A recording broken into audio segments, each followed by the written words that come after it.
God can heal.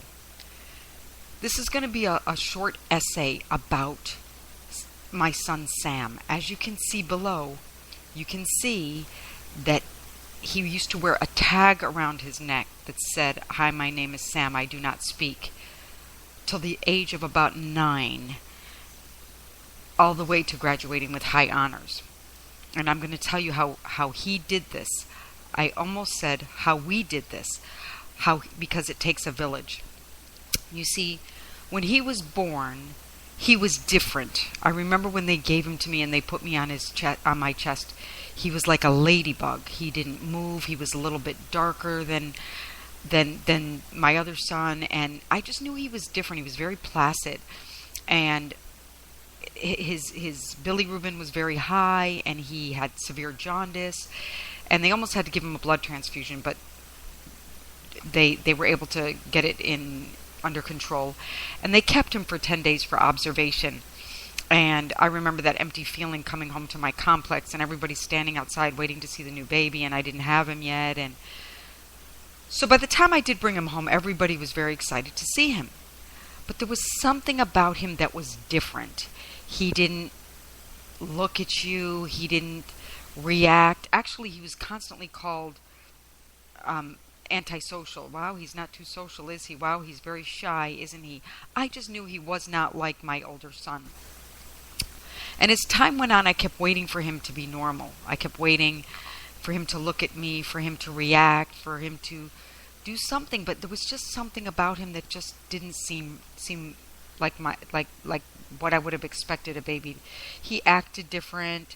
He always covered his eyes. He was very sensitive to sunlight. He cried a lot. And as time went on, and we waited and waited just to see his development, we began to notice that he wasn't speaking. By the age of 3, he wasn't speaking, and at school he didn't really have he didn't really interact like the other kids. But it was young, he's like 2.5 and 3, and we would run him from specialist to medical exam and neurological exam, and run him from speech therapist to occupational therapist. Until one day I remember, two pivotal points I remember. I remember asking one of the therapists, is he autistic? And it was almost like a word in 1993, that 96, 97, that nobody really wanted to say it. It was something that was uncommon, unknown. Nobody really knew. And I just remember one therapist looking at me, and in an effort to find words, she said, he needs help. He needs help. So we continued to get him help, continued to get some kind of diagnosis. And the next really pivotal point that I remember is I remember being in a neurologist's office, and he had to go MRI, CT scan, ear exam. I remember hoping that he was deaf, because if he was deaf, then we could take it from there. One of my very good friends thought he was deaf also. No, he could hear, and all these tests. And I remember being in the neurologist's office, and it took 3 months to get an appointment with a pediatric neurologist. And he was vomiting from other medication he had to take for this test. And she handed me a prescription for more exams. And I just remember looking at her and said, you know what? Forget it. And she was appalled. She said, what do you mean? Forget it. Don't you want to know what it is? And I said, you know what? At this point, I don't really think it matters what it is. All I want to know about today is the solution. And for me, the solution was speech therapy, occupational therapy, physical therapy, ABA therapy. I just wanted to move from the problem into the solution. And isn't that true of our life? That we can sit and dwell in the problem, or we can look outside ourselves and say, okay, what's the solution? Let's take it on. Well, I took it on in full force, to a point that I remember one of the therapists sitting us down, and this is exactly what she said. She said, you're wasting your time. She said, he will never speak. He will never work. He will never go to school. He will never marry. And my concern, and she said it with love and passion, she said, you need to focus on your other 2 children who will have to provide for him. And, now in retrospect, he's 21. In retrospect, there was some real validity to that, because I do feel that they didn't get the best of me because I was very busy with trying to conquer this this illness. And really, it was my faith. I just kept pushing and pushing and praying and pushing and seeking and knocking, and it knocking to a point that everybody would say, check the internet, check the internet. And now we're like 1998, 1999. I didn't even know what the internet was. People would come to me with stacks of paper, and I just didn't even know what it was. I want to briefly touch about the blessings of autism. There was a man, Samuel Hernandez, that prayed over my son and declared him healed. And I remember reaching a point once where I thought, I don't know if I want him healed. This child has brought me the most amazing friendships. The people, he is a magnet for love, for kindness, for joy. He brought me Phyllis, Vanessa, Jamaris, Marcel, Lisa Muller, Yvonne from West Palm, her daughter Brianna, Myrna. My older son has now had a baby, and he said to me, he's looking for someone to take care of the baby. And he's like, Mom, how did you find these people? You really hit the jackpot.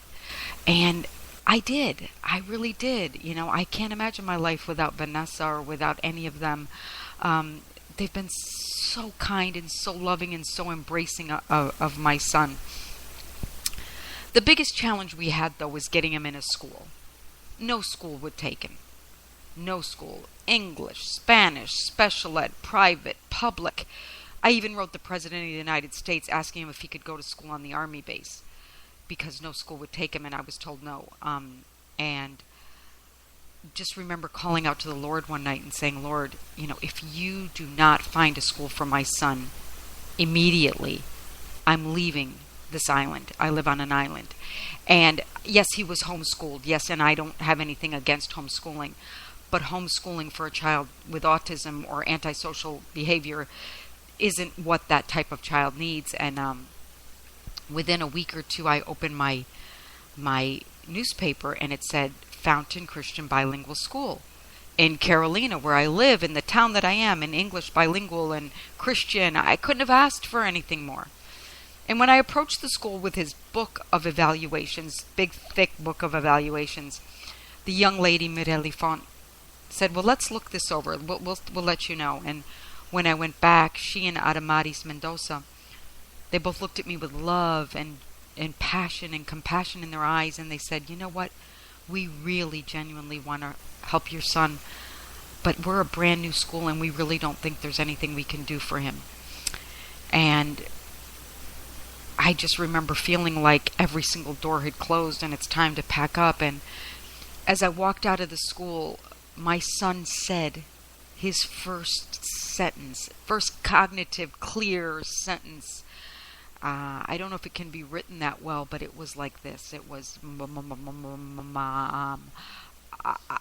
I want to go to this school with my brother KJ.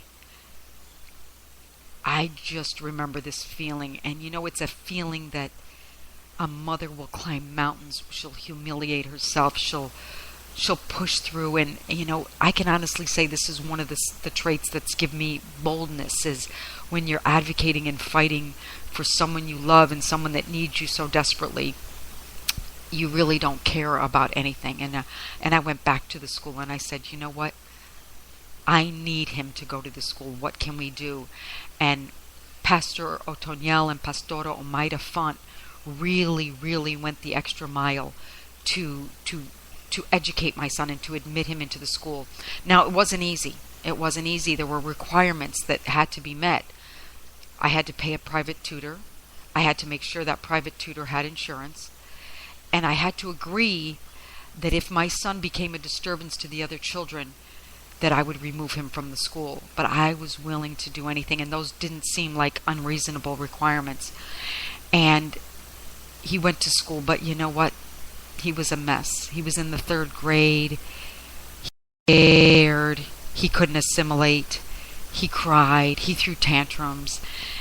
And one morning specifically, I just have these moments where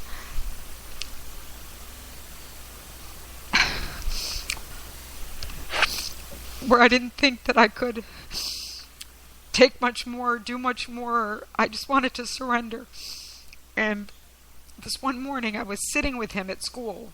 I was all dressed up in my high heels and business suit, and he was throwing a tantrum on the floor, and I was pressed for time. I had to get to work, and I was so scared that this was the end, that this was going to be the pivotal point that said, "We're sorry, we can't help your son." And I was on the floor with him, and my knees were on the floor, and I was praying, although it looked like I was attending him.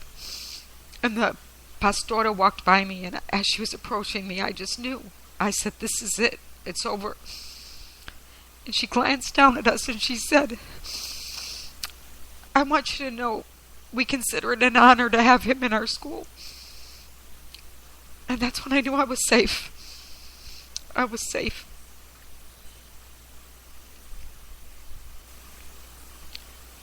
And he's been the biggest gift of my life.